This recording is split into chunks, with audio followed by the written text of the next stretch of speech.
आदरणीय अध्यापक साथियों, नमस्कार। बहुत बहुत स्वागत है आपका आपके अपने मनपसंद यूट्यूब चैनल पर। और आज की वीडियो में हम बात करेंगे शिक्षक डायरी 2020। नियोजित शिक्षण, प्रभावी शिक्षण, सुनिश्चित होगा उत्तम शिक्षण। और ये जो शिक्षक डायरी है, ये समग्र शिक्षा उत्तर प्रदेश के द्वारा जारी की गई है। लेकिन खास बात यह है कि इस डायरी से हर प्रदेशों के अध्यापक बहुत ही जो बेसिक और बहुत ही वैल्यूएबल इनपुट्स जो है वो ले सकते हैं और उसको अपने अपने स्टेट्स में, अपने अपने स्कूल्स में उसको इम्प्लीमेंट कर सकते हैं अपनी टीचर डायरी में, जो उनको बेस्ट लगे। तो देखते हैं, इसको एनालाइज करते हैं कि कैसे इसको भरना है और क्या इसमें विशेष बातें हैं, और जनरलाइज हम इसको करेंगे इस पूरी की पूरी डायरी को। तो सबसे पहले तो आप देख सकते हैं कवर पर शिक्षक का नाम है, कार्यरत किस विद्यालय में है, यूडाई स्कोर जो कि बहुत ज़्यादा ज़रूरी रहता है। और उसके बाद टीचर डायरी जो है वो शुरू हो जाती है। तो यहाँ पर कुछ पिक्चर्स और स्लोगन्स दिए गए हैं। इसके बाद सबसे मेन जो सबसे पहली चीज़ आती है वो है अध्यापक का संक्षिप्त परिचय, ब्रीफ इंट्रोडक्शन ऑफ टीचर। तो इसमें देखिए नाम से लेकर यूनिक कोड से लेकर एड्रेस, परमानेंट भी और जो रेजिडेंशियल है वो भी, दोनों एड्रेस, उसके साथ ही मोबाइल, ईमेल, शिक्षा का विवरण, चाहे वो प्रोफेशनल हो, एजुकेशनल हो, उन सब का यहाँ पर भरना है। और कुल कार्य अनुभव कितना है, कितना समय हो गया है शिक्षण करते हुए, और वर्तमान विद्यालय में कब आप आए हैं, पदस्थापन की तिथि यानी कि डेट ऑफ ज्वाइनिंग जो है वो हमें यहाँ पर बतानी है, विद्यालय नाम, पता, और अपने ब्लड ग्रुप, स्वास्थ्य संबंधी कोई बात विशेष जो हम इंगित करना चाहें, अपनी रुचियाँ, हॉबियाँ, और आकस्मिक स्थिति में संपर्क करने हेतु कोई नंबर, और साथ ही यहाँ पर पासपोर्ट साइज फोटोग्राफ। देखिए इसमें बहुत सी चीज़ें बेहतरीन बताई गई हैं, इन्हें हम अपनी अपनी इच्छा अनुसार अपनी अपनी डायरी में यूज़ कर सकते हैं। इसके बाद अगर हम आगे चलें तो शिक्षकों से अपील की गई है। इसमें बेसिकली यही है कि टीचर्स की प्रोफेशनल डेवलपमेंट के लिए ये डायरी बनाई गई है, ताकि जो कार्य है वो सुनियोजित हो सके, ताकि जो शिक्षण है उसके बाद वो सरल, सहज और रुचिकर बन सके और अधिगम के जो लक्ष्य हैं वो प्राप्त किए जा सकें। इसमें ब्लैंक फॉर्मेट्स दिए गए हैं और इसको teacher as a record use कर सकता है। तो यहाँ पर एक बात और भी कही गई है कि सफल शिक्षक का लक्षण सुनियोजित कक्षा शिक्षण। इसके बाद उत्तर प्रदेश की बात करें तो यहाँ पर इन्होंने प्रेरणा तालिका जो है वो एक दे रखी है, आप देख सकते हैं, उत्तर प्रदेश शिक्षा विभाग के द्वारा, समग्र शिक्षा के द्वारा विशेष रूप से। अब इसमें ये जो एक तरफ विषय है और उसके बाद उस विषय की क्या क्या दक्षताएं जो हैं, दक्षताओं से अभिप्राय है, उन कौशलों से है जो बच्चे को अचीव करने हैं एक गिवन टाइम के अंदर।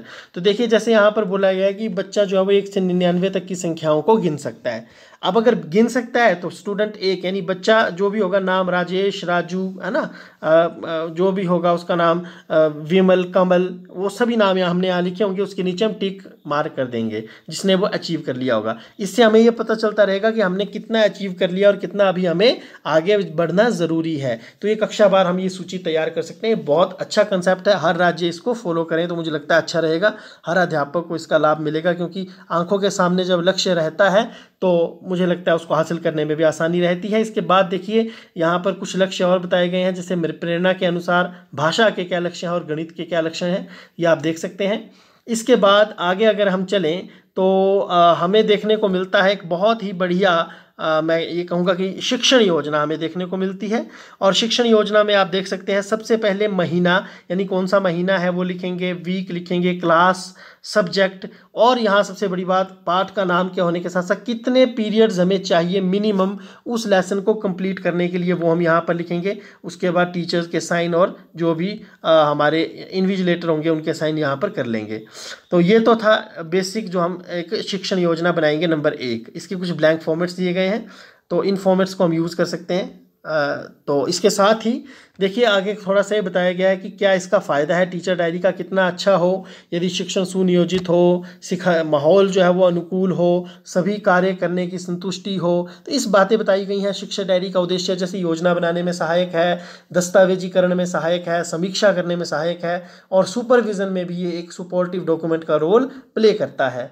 अब ये देखिए इस विद्यालय का रिपोर्ट कार्ड यहाँ पर दिया गया है, इसको भी आप देख सकते हैं, जिसमें यूडाई स्कोर से लेके हेडमास्टर का नाम, विकास खंड, और साथ ही विद्यालय की रेटिंग भी बताई गई है। तो ये भी एक बहुत अच्छा कंसेप्ट लगा मुझे, रेटिंग करने का भी। इसके साथ ही रेटिंग स्केल भी दिया गया है। देखिए अगर किसी को 35 अंक मिल रहे हैं यानी कि वो रेड जोन में है, और अगर 90 से 100 के बीच में मिल रहे हैं मतलब वो एक उत्कृष्ट श्रेणी का विद्यालय है। अब एक और जो बेहतरीन शिक्षण योजना यहाँ पर है उसका प्रारूप जो मुझे बहुत अच्छा लगा, विशेष रूप से आप देख सकते हैं, महीना, क्लास, विषय और समय अवधि हमने ऊपर लिख ली। अब हम ये एक तरीके से इसको लेसन प्लान मान के चल सकते हैं। इसमें सबसे पहले क्या लर्निंग आउटकम अचीव करने वाले हैं वो हम लिख लेंगे, और इकाई का नाम यानी पाठ का नाम हम लिख लेंगे। फिर उस पाठ को यूज़ करने में हमने क्या संसाधन प्रयोग किए, क्या TLM यूज़ किया, वो यहाँ पर हम लिख लेंगे। और फिर जो शिक्षण अधिगम प्रक्रिया की गतिविधियाँ उनको 3 स्टेजेस में बांटा है। शिक्षण से पूर्व, यहाँ वो बिंदु आएंगे जो पढ़ाने से पहले अध्यापक करेगा। इसके बाद शिक्षण के दौरान यानी पढ़ाने के दौरान क्या किया वो सारा यहाँ पर आएगा। और उसके बाद फिर पढ़ाने के बाद यानी 5-10 मिनट जो एंडिंग जिसमें सम अप करता है टीचर, वो यहाँ पर रहेगा। अब आकलन के तरीके और शिक्षण के दौरान आप बच्चों की प्रगति को कैसे समझ सकते हैं, तो यहाँ पर बताया गया जैसे PK टेस्टिंग है, या फिर आप कह सकते हैं कि रोचक गतिविधियों के द्वारा या गृह कार्य का अवलोकन करने के द्वारा, जो होमवर्क देते हैं उसका अवलोकन करने से आकलन हो सकता है, अभ्यास का अवलोकन करने से हो सकता है, और बच्चों की कॉपियों को देखकर, गतिविधियों को देखकर, उसमें उनकी प्रतिभागिता को देखकर, और साथ ही अंत में उनको असाइनमेंट दिया जाएगा।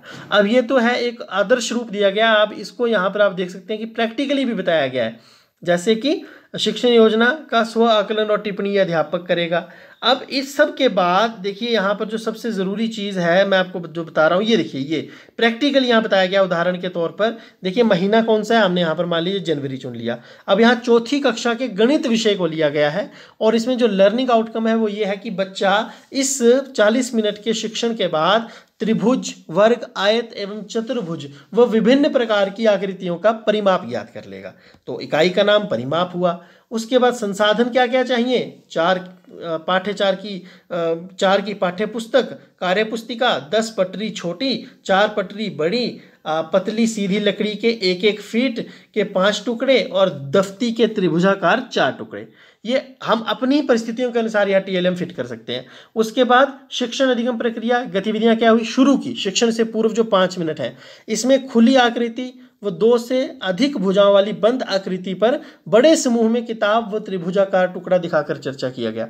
उसके बाद आप देख सकते हैं शिक्षण के दौरान क्या क्या गतिविधियां की गई, जैसे कि हम करते हैं बच्चों से प्रैक्टिकली अनुभव आधारित शिक्षण, ग्रुप में उसको डिवाइड करके पीयर लर्निंग, ये सारा कंसेप्ट इसमें फॉलो किया गया है। शिक्षण ये शिक्षक लिखेगा कि वो क्या करने वाला है, उसकी योजना क्या है, और अंत में वो यहाँ 5 मिनट में उसको सम अप कर देगा, और उसने कौन कौन से तरीके अपनाए आकलन के वो यहाँ पर लिख के असाइनमेंट दे के ये काम खत्म हो गया। अब इसी प्रकार से एक और उदाहरण दिया गया कक्षा 6 का हिंदी का। अब इसमें बच्चे को रेडियो, टीवी व इंटरनेट पर सुनी, देखी गई और पढ़ी गई शब्द जो सामग्री है उसको वो अपने शब्दों में क्या अभिव्यक्त कर पाते हैं या नहीं, ये लर्निंग आउटकम है। तो प्रकरण साप्ताहिक धमाका लेसन का नाम है। उसमें संसाधन क्या क्या चाहिए, naturally radio, mobile, tablet, internet, है ना, इस तरीके की चीज़ें चाहिए, कंप्यूटर। अब शुरू के 5 मिनट काम किया वो यहाँ पर लिखा है, 25 मिनट यानी पढ़ाने के दौरान शिक्षक ने क्या क्या किया वो यहाँ बताया गया है, और अंत में जो सम अप किया शिक्षण की समाप्ति पर, और फिर आकलन के तरीके, असाइनमेंट, और इसी के साथ हमारी जो कार्य योजना है या जो हम ये कह सकते हैं कि लेसन प्लान हम जिसे कहते हैं, पाठ योजना है, वो समाप्त होगी। इतने छोटे से स्टेप्स में सिंपली पाठ योजना को इसमें हमें समझाया गया है।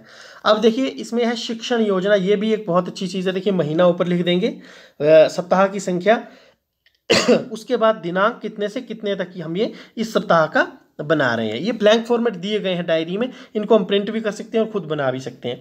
देखिए कॉलम्स इसमें कितने इंटरेस्टिंग है, कक्षा विषय आ गया, उसके बाद लर्निंग आउटकम, वो लर्निंग आउटकम यहाँ पर लिखना है, और वो पाठ लिखना है जिन पर हमें कार्य करना है। जैसे मान लीजिए मुझे पाठ 4 के अंदर 3 लर्निंग आउटकम मिले हैं और उन पर मैं काम करना चाहता हूं, तो मैं वो यहां पर लिख दूंगा। उसके बाद टीचिंग लर्निंग प्रक्रिया क्या रही, गतिविधियों का संक्षिप्त व स्पष्ट विवरण, वो हम यहां पर लिखेंगे। इसके साथ ही नीचे हम क्या लिखेंगे, शिक्षण योजना के कार्यान्वयन के संदर्भ में वास्तविक उपलब्धि एवं शिक्षक का स्वाकलन यानी कि इवैल्यूएशन, जो प्लान है उसका इवैल्यूएशन क्या है वो यहाँ पर इस प्रकार से रहेगा। तो ये देखिए यहाँ पर इसके इवैल्यूएशन के बहुत से यहाँ पर ब्लैंक फॉर्मेट्स जो है वो बनाए गए हैं, इन्हें यहाँ पर हम देख सकते हैं और इनका इस्तेमाल भी कर सकते हैं। इसके साथ अगर थोड़ा सा और हम नीचे जाएं तो इसमें जो और देखने वाली बात है मैं वहाँ आपको डायरेक्टली लेकर जा रहा हूँ, समय की भी बचत हो जाएगी इससे हमारी।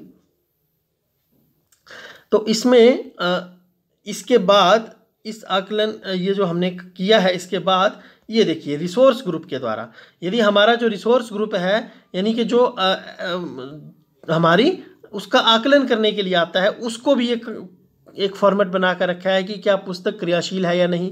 उसके बाद उसकी 1 नंबर, 2 नंबर, 3 नंबर, 4 नंबर क्या क्या ग्रेडिंग देना चाहते हैं वो भी दे सकते हैं। खेल कूद की गतिविधियों को लेकर के, यूनिट असेसमेंट को लेकर के, प्रेरणा तालिका में बच्चों की प्रगति, यानी कि ये सारा का सारा जो है वो चेकिंग के दौरान चेक किया जाएगा। पीटीएम और एसएमसी की बैठक, पूर्व नियोजित शैक्षणिक कार्य योजनाओं का क्रियान्वयन और आपके प्रयास से अभी तक की विशेष उपलब्धि, ये सारी चीज़ें यहाँ पर रहेगा। और एआरजी की संक्षिप्त टिप्पणी जो अगर यदि वो करते हैं तो वो भी इसमें दर्ज रहेगी पूरा साल भर के रिकॉर्ड के लिए। और इसके साथ ही इसमें जो और चीज़ें बताई गई हैं, ये तो आ गया एआरजी का असेसमेंट आ गया। और इसके बाद इसमें असेसमेंट के बाद बताया गया है कि शिक्षकों को क्या करना है और क्या नहीं, डोंट्स एंड डूज हैं वो यही है। दीक्षा प्लेटफॉर्म से काम करना है। शिक्षण संग्रह मॉड्यूल के बारे में इसमें बात की गई है, ये आप इसको ध्यान से पढ़ करके देख सकते हैं। और इसमें क्या नहीं करना है वो भी बताया गया है। तो बहुत अच्छी टीचर डायरी है। मैं उम्मीद करता हूँ कि इसमें से बहुत कुछ चीज़ें जो हमें अपने विद्यालयों में काम आएंगी। तो चलो कुछ पल बैठकर बच्चों की प्रगति पर विचार करें। धन्यवाद। जय हिंद, जय भारत।